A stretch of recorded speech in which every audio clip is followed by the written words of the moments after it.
Bismillahirrahmanirrahim. Assalamualaikum warahmatullahi wabarakatuh. Dear beneficial knowledge friends, did you know the story of a world-renowned professor from Canada? A leading expert in embryology whose medical textbooks are used by students all around the globe? He discovered that what he had been researching for decades was already written 1,400 years ago in the Quran. This is the true story of Professor Keith Leon Moore, the great Canadian scientist who eventually found faith through the miracles of Allah's revelation. Watch until the end. This channel will explore this incredible journey. Also, remember to subscribe, like, and turn on the notification bell so you never miss the valuable knowledge shared on this channel. Thank you. Professor Keith Leon Moore was a world-class expert in embryology, the science that studies the development of the human embryo. He served as a professor in the Division of Anatomy at the Faculty of Surgery, University of Toronto, Ontario, Canada.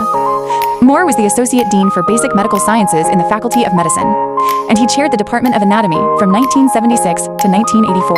He was also a founding member of the American Association of Clinical Anatomists, AACA, and served as its president from 1989 to 1991. He authored the famous medical textbook, The Developing Human, used globally by medical schools as a primary reference. In the 1980s, during an international scientific conference in Saudi Arabia, Professor Moore was invited by Muslim scholars to examine Quranic verses describing the stages of human creation. Among them were the verses in Surah Al-Mu'minun 23:12-14, in which Allah says approximate meaning, "And indeed we created man from an extract of clay. Then we placed him as a sperm drop in a firm lodging the womb. Then we made the sperm drop into a clinging clot alaka, and we made the clot into a lump of flesh mujga.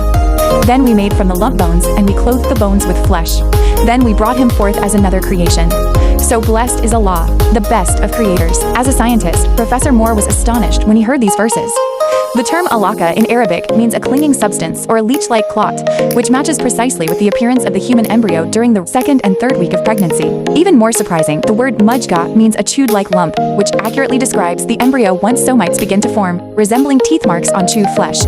These details were completely unknown in the 7th century, long before the invention of microscopes. Professor Moore stated in one of his lectures, "The descriptions of human development in the Quran are remarkably accurate, even more precise than modern scientific knowledge. It is impossible for Prophet Muhammad to have known this without divine revelation." From that moment, Professor Moore began studying Islam more deeply. He was amazed that the Quran not only teaches faith, but also contains scientifically precise descriptions far ahead of their time. He later wrote a special chapter in the revised edition of his textbook titled, "The Developing Human Scientifically Explains the Quranic Verses," in which he discussed the harmony between modern embryology and the Quran.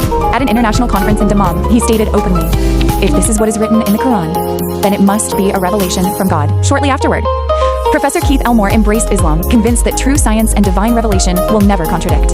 May this knowledge be beneficial for you.